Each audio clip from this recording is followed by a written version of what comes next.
Today in the show, we have the House of Mouse headlines brought to you by laughingplace.com, your up-to-date resource for the latest Disney news every day of the week. This episode is being released on October 9th, 2024, and here's what's been going on in the world of Disney. A leadership shakeup at Walt Disney Animation Studios, a major blow to cast members seeking higher education, more content disappearing from Disney Plus, and more. Hear the latest news from the Walt Disney Company in today's House of Mouse headlines. Dame Maggie Smith, widely known for her portrayal of Professor Minerva McGonagall in the Harry Potter films, has passed away at the age of 89. Smith's career spanned over 60 years and saw her winning 2 Oscars, 4 Emmys, 8 BAFTA awards, and a Tony Award. Disney fans will immediately think of her role as Mother Superior in the hit Touchstone Pictures film Sister Act, starring alongside Disney legend Whoopi Goldberg. She later reprised this role in Sister Act 2. Some of her other Disney credits include Romeo and Juliet and Searchlight's acclaimed The Best Exotic Marigold Hotel. Smith is survived by 2 sons and 5 grandchildren. Star-Lord recently made his return to Epcot, where he is now greeting fans. Peter Quill from the Guardians of the Galaxy can be found just outside of the park's popular Cosmic Rewind attraction. Disney is seemingly expecting big crowds to meet the character, as on his arrival day, a lengthy queue was set up between Cosmic Rewind and Connections Cafe. So make 12% of a plan to meet Star-Lord himself on your next visit to Epcot. When Epcot's Living with the Land gets its annual holiday overlay, the Behind the Seeds tour will also receive a festive makeover. The Behind the Seeds Glimmering Greenhouses tour will be available from November 29th through December 30th, with tours available at 6 p.m. and 7 p.m. each evening. Meanwhile, the regular Behind the Seeds tour will take place during the daylight hours. During the 1-hour walking tour, guests will explore the crops that create festive flavors, enjoy the light display, learn about the hydroponic greenhouses, and discover techniques used to make glimmering greenhouses a reality. Tickets for this experience are now on sale at a cost of $45 per person plus tax, and can be booked on the Walt Disney World site. Harry Styles' beauty and apparel brand Pleasing has revealed a new collaboration with Disney and their Fantasia collection, highlighting the beauty and wonderment of the revolutionary animated film. The 30-piece collection, which includes apparel, accessories, and new nail polish colors, will arrive online later this week. However, ahead of that, pop-up stores are currently highlighting the collections, including one at Disney Springs. Due to the popularity of the pop-up, which is being hosted at the former NBA Experience building, a virtual queue is operating for this shop on opening day. Prices for the collection range from $25 to $289, including $105 crewnecks, $125 hoodies, and more. The Pleasing pop-up will be available at Disney Springs through the end of October, and the Fantasia collection will debut online on October 4th. Without notice, a new round of content was recently removed from Disney Plus in the United States. This includes a number of National Geographic titles, as well as Disney Channel shows such as Saturdays, Pretty Freakin' Scary, and Haley's On It. Another surprising removal was Togo, which was one of Disney Plus's first exclusive films and had already survived the previous purge. It's worth noting that these removals did come just before the end of Disney's 2024 fiscal year, which would heavily suggest that this was another write-off move. At this time, no updates on where the removed content may be available, if at all, has been announced, so this is your friendly reminder to buy physical media when it's available to you if it's important to you, and be wary of a streaming-only world. When it comes to Pixar animation series on Disney Plus, there's some good and bad news.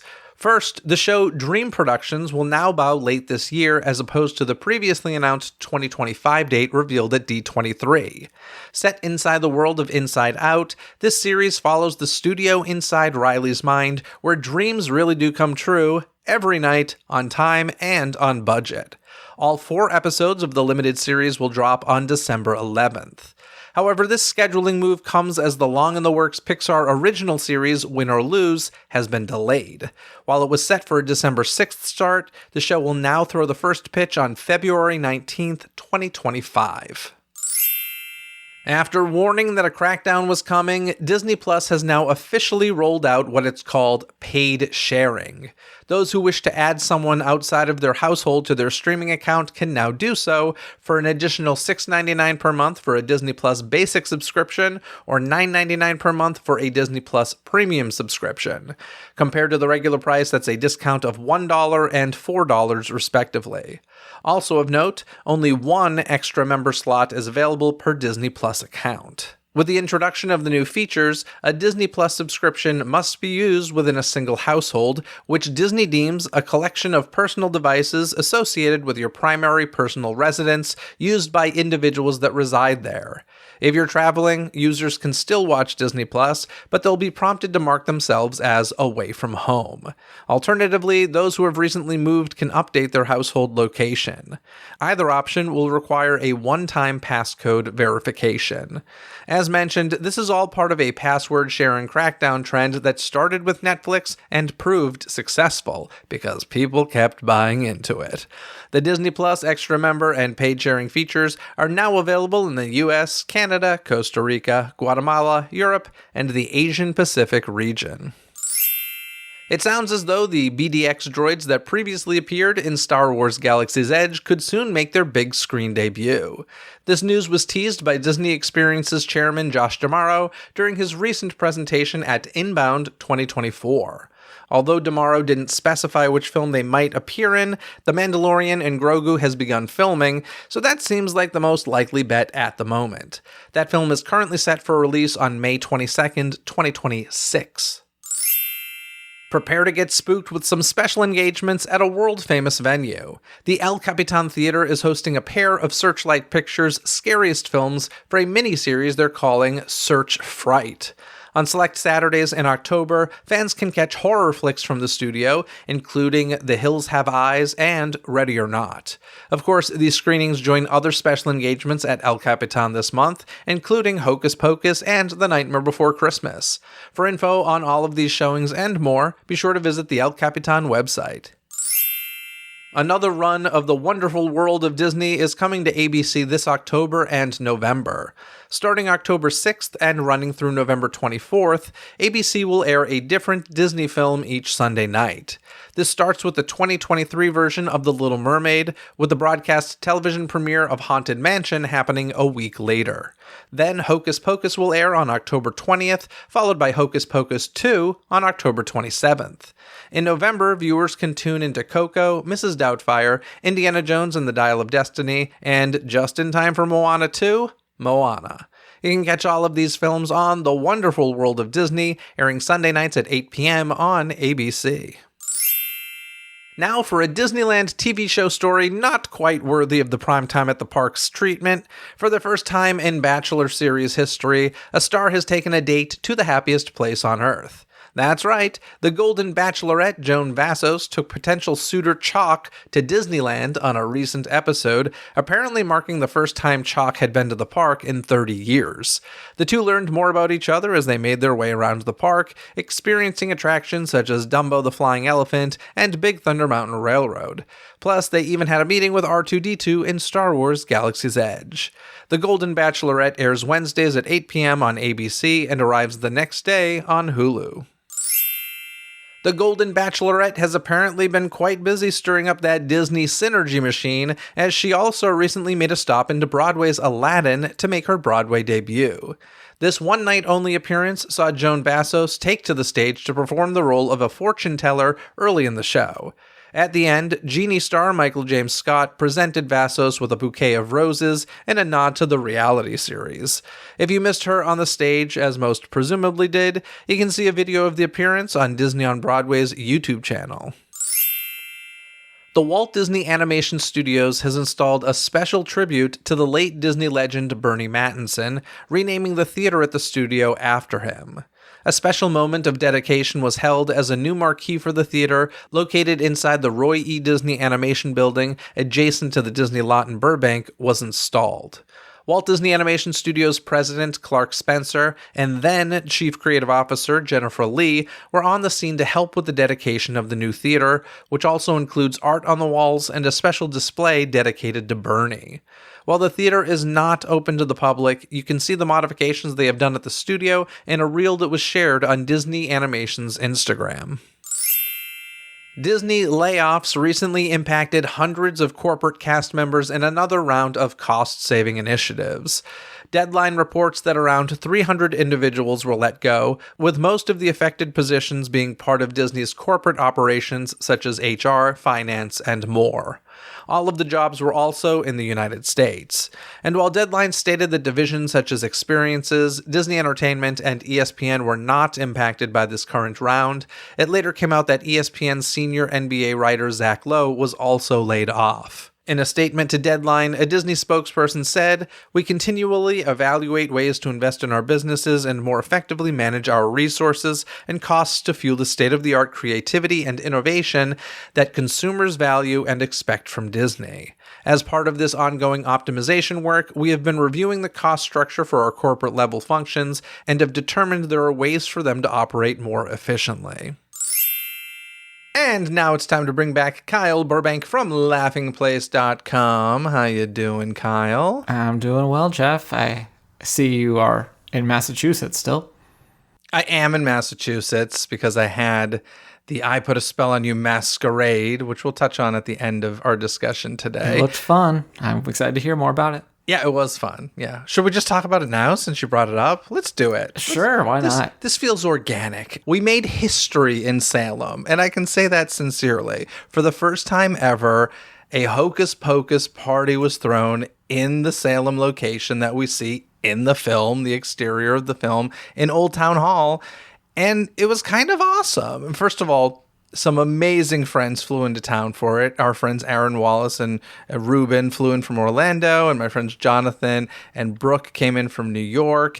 And here's the crazy thing. So I can see like where ticket sales happened, and more than half of the people flew into town for this.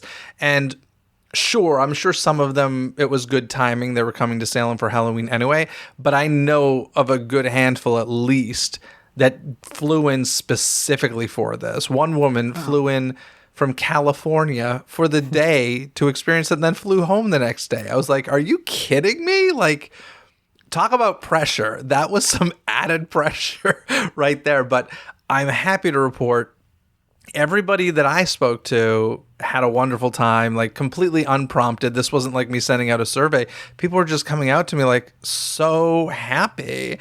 And, that makes me feel great. And I was happy about that. I'm glad people enjoyed it. People are already asking what the dates are for 2025. My answer is we'll see. Follow at Jeff DePauli on Instagram. That's where I tend to announce stuff. But yeah, so it was wild. So you tell me even Michael Myers was excited? Michael Myers was there. Michael Myers had the best dance moves, I'll tell you. That's what I heard. Every Instagram story I saw was like, Michael Myers is cutting a rug and not with his knife. It was pretty amazing. And the three performers I had as the Sanderson sisters were wonderful, and people loved them. I had the DJ and the makeup that you see of the singer and at the party. It really turned out well, and we lit the space beautifully. It's a beautiful space to begin with. Like, I didn't have to do much to make the space look cool. You go in, it's got these nice chandeliers and this beautiful stage, and we just uplit everything. And as people were walking by in Salem from outside, like looking in, everybody's like, what's going on up there? So it was pretty cool. And yeah, it happened. It's funny. We've had these other events in the news lately, like that Willy Wonka thing in Glasgow, and then most recently that Bridgerton party that everyone was complaining about. And I was telling my wife, I'm like, Jeff's been planning this thing for a long time. Like, it takes a lot of work, and it paid off because I know everyone was excited about it. So yeah, it's good that there are independently produced events that can live up to what they promise when there are DePaul events. When they're DePaul events, that's right. Listen, I appreciate that, but I'm always nervous. Like, I'm still nervous that I'm going to get that email from somebody who's really upset, or somebody who, it was not a low ticket price event. It was definitely a high ticket price event because it was a limited amount of people I could have there. It's not inexpensive to produce, I promise you. And I'm always concerned that people are going to be like, this wasn't worth it. Because I never want people to feel like it wasn't worth what they paid, like that's a pet peeve of mine, right? Like I go to a lot of press events, and it's funny because I often don't look at what the cost is because we're getting media invites. And I'll be at the event and I'm like, oh, this is great or whatever. But I'll always ask, I'm like, wait a sec, but what are they charging for this? And I'll go and I'll check. And a good example was this whole Beetlejuice Afterlife experience happening in Hollywood right now. And I actually really, really liked it. I was like, oh, this is much better than most of these pop-up sort of events. But then before I promoted it, I was like, wait a second, what are they charging? And I looked and it was super reasonably priced. And I was like, oh yeah, this is totally a great value for what you're getting here. So in any case, looking back, it's been a little over a week now since it happened. There's always going to be a mix of emotions, right? Like there's always going to be things that I think could have been better and stresses and stuff like that. But I'm pretty happy with it, and I'm so delighted. I'm truly delighted that people had a great time, even if they flew across the country for it. And I love that everybody came dressed up. It was a requirement to attend, but everybody came dressed up and had a great time. So we just made the first 5 minutes of this all about me instead of news. But I blame you, Kyle. You asked. That's okay. I was excited to hear about it because it looked awesome as I watched it on Instagram. Well, thank you. And let's just talk about you for a moment, because I saw that you did something very big, Kyle. Did I? Yes. You at least took a peek at the live action Year Without a Santa Claus. As we discussed. I did. As we discussed on the last House of Mouse headlines. Yeah, the song where they battle it out, as it was exactly as you described it, and that includes being god-awful.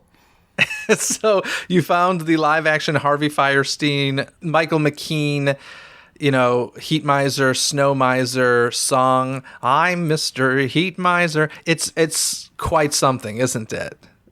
Yeah. It was as billed. Will you watch the whole movie this holiday season?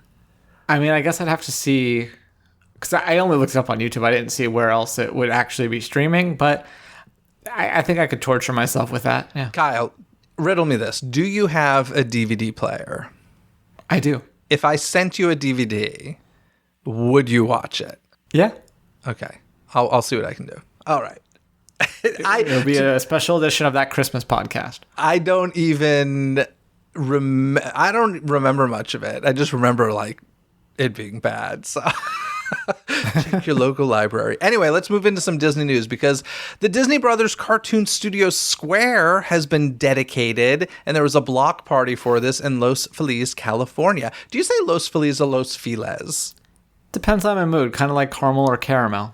Okay, it's a mood thing for you. Fair enough. But can I tell you, my roommate and I, before we moved to Glendale, I wanted to live in Los Feliz because their zip code is 90027, and 27 is my favorite number. So I just thought it was a really nice zip code. Have we had this discussion before about 27? Probably. 27? Oh, I don't know. 27 is my favorite number. It's also Weird Al's favorite number. Is it really? Yeah. It's so weird. You can find references to it throughout some of his stuff. Oh, interesting. I honestly don't know why it's my favorite number. Do you have a reason? I like 7 on its own. So then I was like, well, 7's a little too simplistic. What would I don't like. I've always been attracted to the number 27. Interesting. Yeah, 27 has been a favorite number of mine for a very long time. I don't know why. It also looks really good in Roman numerals. Oh, there you go. It's also really odd that it is, no pun intended, because it's an odd number, and I'm such an even number guy, unless it lands on a 5. People are totally listening and being like, wow, you have issues. But it's totally true. Like when I adjust the volume on the television, typically it's going to be an even number or a 5, because otherwise I'm uncomfortable with it. I know, I have issues. But 27 is my favorite number. I need to look into this. I wonder if there's some, how there are dream analyzers. I wonder if there are favorite number analyzers. There should be. I was very excited the first time I went to Tokyo. It was their 27th anniversary. And I was like, I'm going to get a pin with the 27th anniversary. Yeah, I didn't know that was your favorite number. That is so weird that we have the same favorite number. That is so weird. Anyway, Los Feliz, apparently 90027.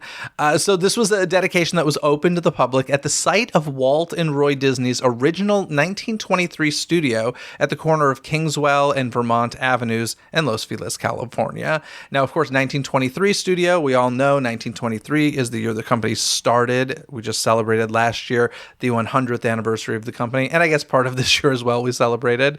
But the ceremony featured appearances by Roy P. Disney. So Roy P. Disney, of course, is the grandson of Roy O. Disney and the grandnephew of Walt Disney. And Disney legend Don Hahn was there, as well as D23's Justin Arthur. Now, the Disney Brothers cartoon studio space is now occupied by the Kingswell Skate Shop and a copy shop next door, which are both adorned with a good amount of Disney historical displays and memorabilia. I love that they lean into it just independently, like these two businesses lean into it and recognize the history of it. I'm thrilled, but that it's been like officially recognized. I couldn't find out, and I actually reached out to your reporter, Mike Celestino, whether this was like an official Disney thing or a city thing. It seems like it was a city thing, even though D23 was there. I think D23 was just a good way to get people to go to the event, but it's definitely a historic like state or city, or I don't even know if Los Feliz is actually like a city or if it's just part of like Los Angeles. But anyway, it's well, does anybody else have zip code 90027? Well, it doesn't go by zip code. Like Hollywood isn't a city. It's part of Los Angeles. It's a neighborhood. Then I don't know. I have no idea. But I do think, correct me if I'm wrong, or maybe you don't know, but weren't these two shops kind of, or at least one of them featured a little bit in that Mickey, the Story of a Mouse documentary that went to Disney Plus? I don't know if I've ever watched that, actually. It's possible. But see, for me, the thing that I was confusing it with was the Hyperion Studios, which is a little bit down the road, and that's now the Gelsons. Yeah, it's a grocery store now. And that has a plaque. It's not even a plaque. I think it's a sign just notifying it. But yeah, I just love that this is a thing. I've known about this. I've never been to it. I'm one of those idiots who will fly to a different state to visit cool locations I want to visit. And then there are admittedly some in my backyard that I've never been to, which is just shameful, frankly. And I'm actually having to correct this with something else outside of Disney pretty soon, because the Back to the Future Mall was recently sold and apparently plans to bulldoze it. And they are having a big celebration on October 25th at the mall. So it's in my calendar. It's Halloween season. I'm busy, but I must make time for it. My friends go to that every year. They go to the meeting at like 1 a.m. or whatever it is. Yeah, it's at 10:30 p.m. So I don't know if you just starts at 10:30 and you hang out until Marty goes back to the future. I think so. I got to do that. I have to. I will absolutely regret it if they bulldoze that mall before I ever get there. So in any case, this is one of those situations. I have to get to this now that it's been officially dedicated. No reason I shouldn't go. During the special presentation upstairs in one of the buildings, they screened Don Hahn's 40-minute documentary, Westward Walt, which chronicled the story of Walt Disney and his brother Roy as they traveled from Chicago, Illinois to Marceline, Missouri, then to Europe during World War I, and lastly to Hollywood, where they made their fortune and changed the world through their cartoon business. So I just love that this exists. I think it's wonderful. I really didn't hear much about it until after it happened. But yeah, very cool. Yeah. I've never seen this one either. I've driven past it probably a million times. Obviously, it's not right off of Hyperion. But yeah, driving down that road, did that every day driving from work. Yeah, I spent a good amount of time in Los Feliz because that's where Rockwell Table and Stage was, where I used to perform, and before the pandemic. I wasn't sure if that was Los Feliz or Silver Lake, but I guess it was. It's right on the border. It's Los Feliz, however you want to pronounce it. Los Feliz Navidad. Los Feliz Navidad. There you go. Anyway, let's move on to some news that shocked me. I don't know about you, but Jennifer Lee announced that she was stepping down as Walt Disney Animation Studios CCO in order to return to filmmaking full-time. This includes directing Frozen 3 and writing Frozen 4 alongside Mark Smith. Was this a shocker to you as well? Yeah, I'd say so. It was funny, like, writing up the script for you this week. there was one story where it mentioned her, and we wrote it before she had stepped down, so I had to add then CCO to the article. Yeah, it's wild. So with Lee's departure, Jared Bush will step into the role. Bush will report to Disney Entertainment co-chairman Alan Bergman, and meanwhile, Clark Spencer remains president of Walt Disney Animation Studios. Bush has been with Walt Disney Animation Studios for more than a decade, working on several of the studio's projects during that time. This includes co-directing and co-writing Zootopia, writing Moana, and directing and writing Encanto, with his work on the lattermost film earning him an Academy Award. He is currently directing Zootopia 2, served as a co-writer on Moana 2, and is also a writer of the live-action version of Moana. Now, here's the thing. This is weird. Number one, I get it. Creatives need to be creative, right? Like, that's the weird thing about these kind of like business roles. And honestly, I hear the same sorts of things about Pete Docter running Pixar. Like, these creative people aren't really happy when they're in these roles where they don't get to be creative. And if it takes you away from directing, like, that's a problem, right? Yeah, and especially when you have the pressure of directing these two big movies, like, they're clearly going to be, if she's creating a 2-part epic, it's going to take a lot of her time. And it's nice that she's able to go and do that, and that they're like, okay, well, we can fill somebody else. And then you question whether it's more like, hey, we don't think you're working out. You've had one hit and a bunch of flops since you've been here. Maybe you just go make the money makers and we'll put somebody else in this role. Do you think that's it? To me, I'm getting the impression she demoted herself, which is also really, really bad. That's definitely the way that they're presenting it. And I want to believe that. I don't know if that's 100% the case.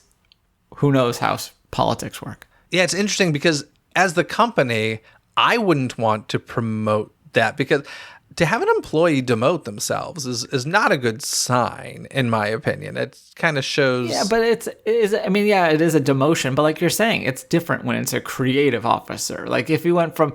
I mean, I guess Bob Iger kind of did it to himself. He's like, I just want to handle the creative stuff. You can handle the business stuff. And that was a different situation because, yeah, he was on his way to retirement for a time.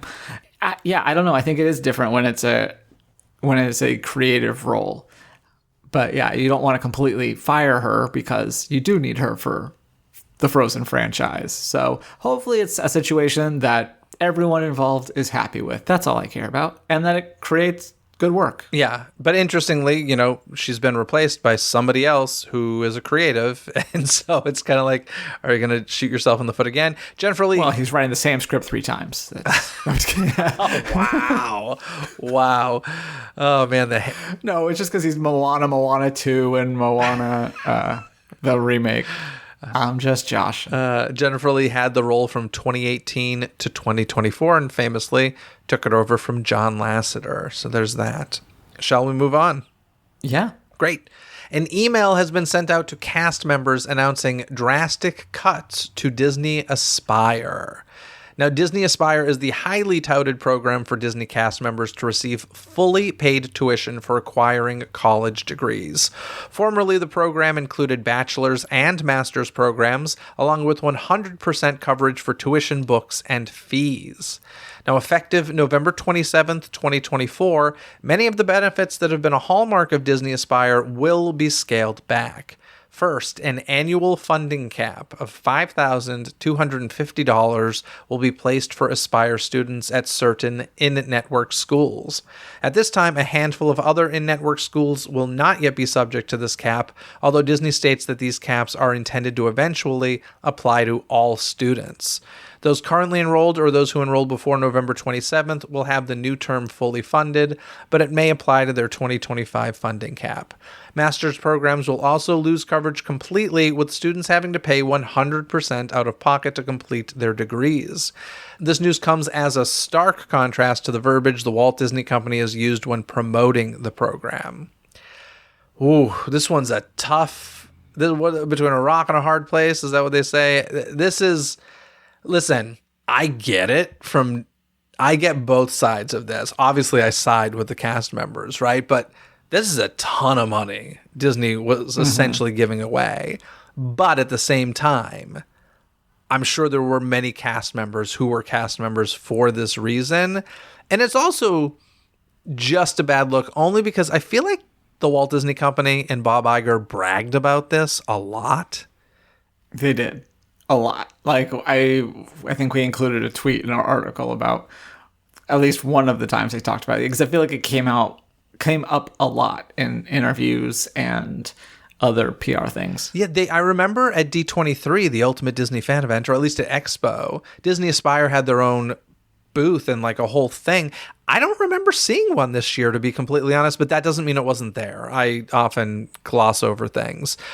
Do you happen to recall? I know you're stuck at your booth most of the time. Yeah, I don't know anything that happens at the Ultimate Disney Fan Event outside of my booth. Yeah, this is really tough because, I mean, it will save the company a ton of money, right? But it's just kind of, to me, I'm like, why be a cast member? Like, they've taken away the sign-in privileges, pretty much. I shouldn't say they've taken it away, but it's really difficult, way more difficult than it used to be to sign people in. And that was a huge perk that people went for. Now, this was an even bigger perk. This is massive, and it's wonderful, frankly. But wow, this one's pretty bad in my opinion, and I wouldn't be surprised if you see a lot of people leave because of it. And I gotta say, I have a buddy that recently left the company, not because of this, but this was somebody who I thought was a lifer. Like, this is somebody that would fight me when I was critical of things. Like, he got very defensive, right? And I was like, bro, I wonder who you're talking about. do you know? I think I do. Okay, well, I'll tell you later. But he left, and it was because he was just disgusted by some of the things he was being told to do, and it was very much hurting the guest.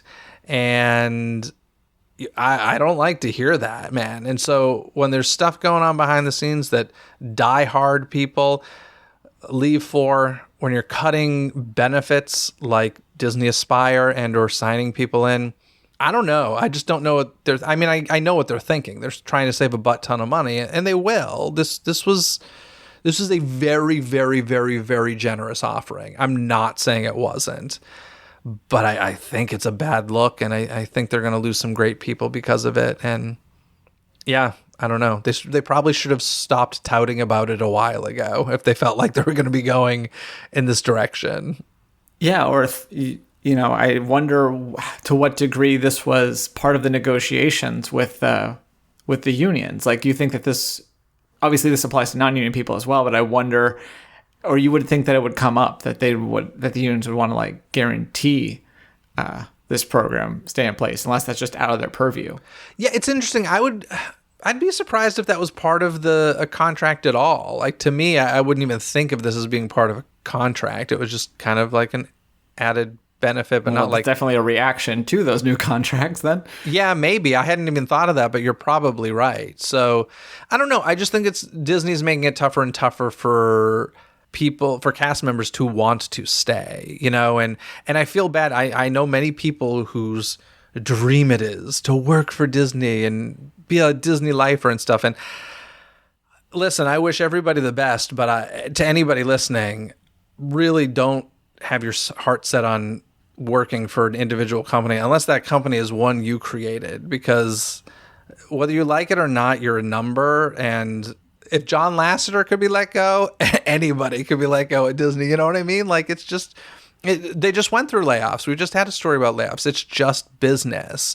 And I'm not saying if you want to work for a company, don't go work for them. You should follow your dreams. I just get really scared when I hear of people that, like, it's their life, and if they lost it, they would just be devastated, because it's the reality. Like, there's a good chance it will happen. So that's all.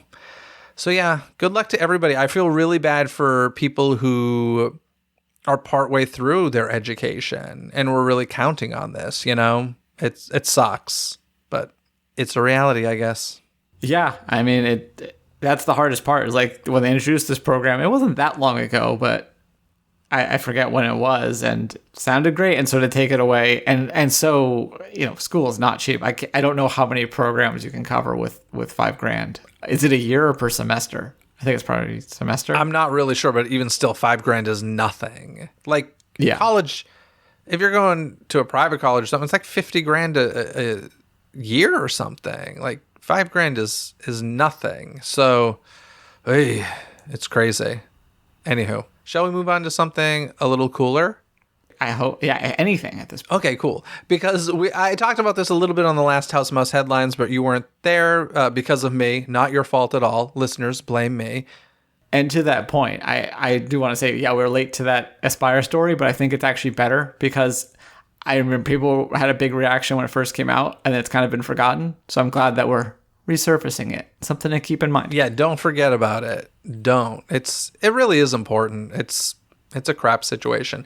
But let's move to something a little better because, as I mentioned last time, a new show themed to the greatest villains in the Disney pantheon are set to arrive in the summer of 2025 at Disney's Hollywood Studios. The new show, designed by Disney Live Entertainment, will take over the Sunset Showcase at the park, located near Rock and Roller Coaster starring Aerosmith, and currently home to Lightning McQueen's Racing Academy. Correct me if I'm wrong. No. Oh, Kyle's upset. Didn't they do a Villains After Hours event in this space quite several years, like before Lightning McQueen? I don't know if it was in this space, but yeah, they did. I forget what it was called, but yeah, they did a villains. I don't even know if hard ticket event is really the right thing. It's just like I don't know if it was like a dine-in or just like a lounge thing. I completely forget. I think it was honestly, after but I know hours. what you're talking about. If I'm remembering correctly, it was Okay. after hours, but I could be mistaken. But this was long before Lightning McQueen. This is actually when this was still kind of a backstage building, if it's even the same building. I'm pretty sure. But I find that kind of ironic that the villains are now going there. But the thing that I find really interesting about this is in both cases, with the villains moving in and Lightning McQueen moving out, I feel like this is really more of a story about Magic Kingdom than it is Disney's Hollywood Studios, right? Because it feels like they're testing some stuff for the upcoming Villains Land, I would assume. And it also seems like a Lightning McQueen animatronic could probably be repurposed pretty soon in Magic Kingdom. That's very true. So in any case, the villains are coming to Disney's Hollywood Studios. I think that's cool. Have you ever done the Lightning McQueen's Racing Academy? No, I haven't even been to Walt Disney World that many times since it's been open. But I'm sure it's fun for kids. Yeah, it's but fine. It's not something that I obviously vastly prefer, or in theory, I vastly prefer some sort of villain show. Yeah, I will say it's interesting to have a racing show or academy in a space where, you know, he doesn't really move off of a stage, but it's cute, and the animatronics are nice and stuff. Anyway, let's move on because Marvel Studios' Deadpool and Wolverine is dropping onto digital retailers and on 4K Ultra HD, Blu-ray, and DVD this October. Physical media, yay! The critically acclaimed flick's home release will break the fourth wall with extras featuring Sean Levy and Ryan Reynolds. Plus, fans picking up the 4K Ultra HD Dolby Vision with Atmos Audio Blu-ray, that is specific, can look for all the Easter eggs throughout the film in the highest at-home movie quality. Digital retailers, Prime Video, Apple TV, and Fandango, will add Deadpool and Wolverine to their digital marketplaces on October 1st. Those purchasing from Amazon Prime can access the bonus X-Ray experience, which includes an exclusive featurette, character pros and cons, and Merc with the Mouth hosted trivia. Deadpool and Wolverine will be released physically on October 22nd.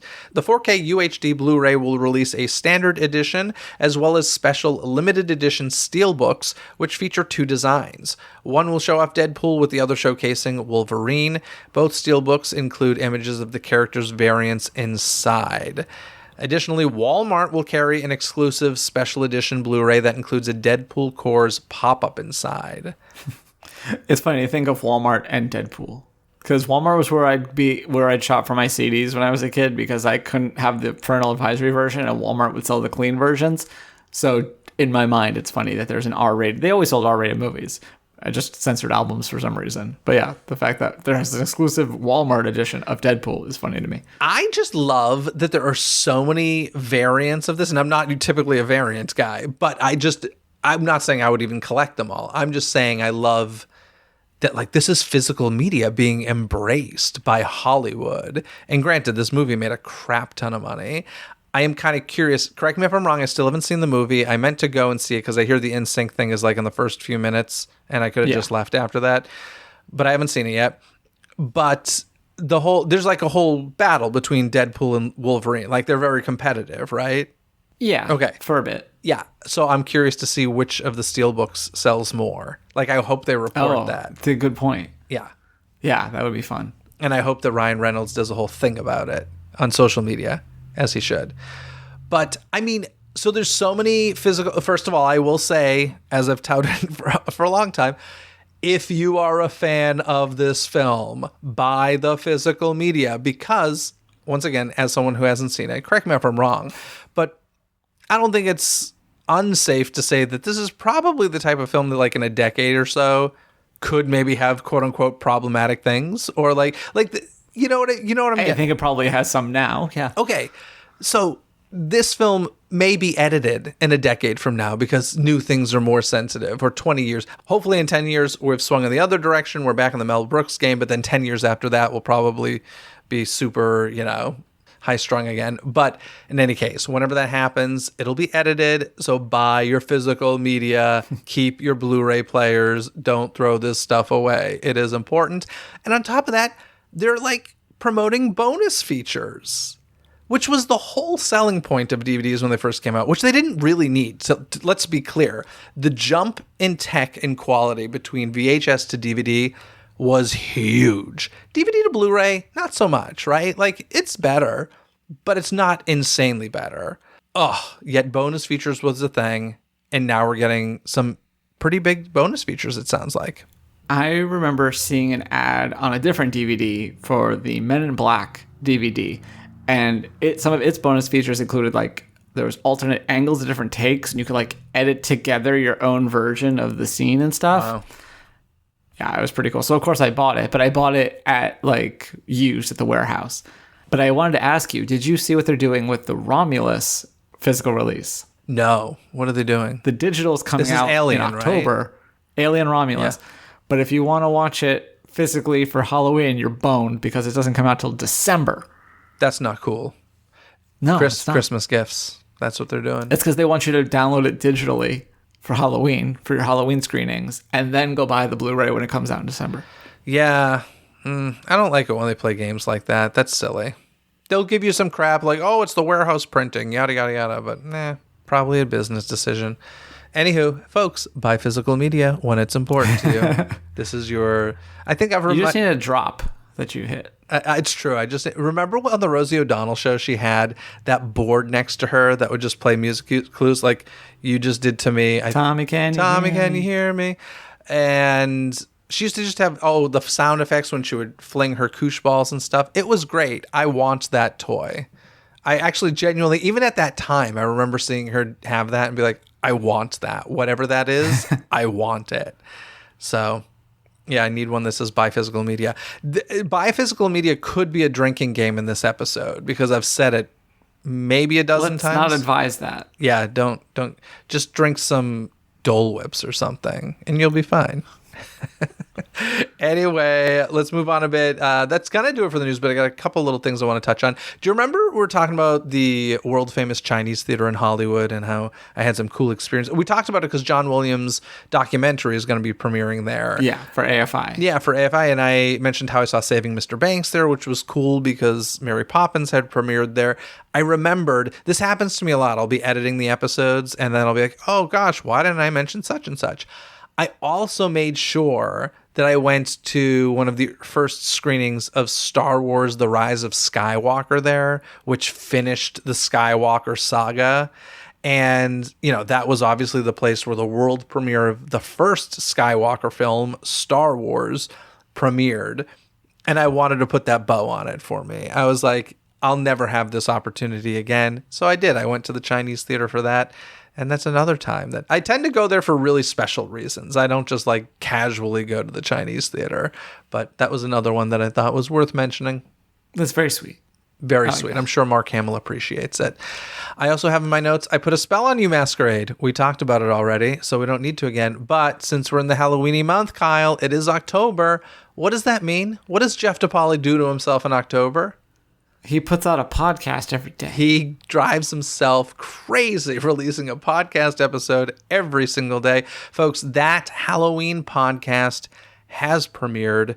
31 days of Halloween episodes. This year we're going back to the season 1 format of talking about a different Halloween movie and or TV special. Each episode with a special guest. I can definitely say there are some Disney titles in there and there are Disney guests in there, so you'll want to check it out. Just look for that Halloween podcast wherever you listen to this one or visit thepodcastnetwork.com. The first episode is a Disney title and Disney guest. So check it out. That Halloween podcast. Kyle, anything you want to add? I listened to your episode about Hong Kong Disneyland with Robert, and I thought it was very interesting. But yeah, if you do go, it is pretty convenient. You can, like, he was exactly right about the blue cab, because that's the one that goes to Lantau Island, so it's a really short trip. But if you do want to take the train, you kind of have to backtrack, but you could take the train to this one stop, and then it actually has Hong Kong Disneyland has its own line. So from Sunny Bay, you go one stop to Tokyo, and it looks like the monorails in Tokyo. So it's got like Mickey handles and these cool displays and stuff. It's a lot of fun.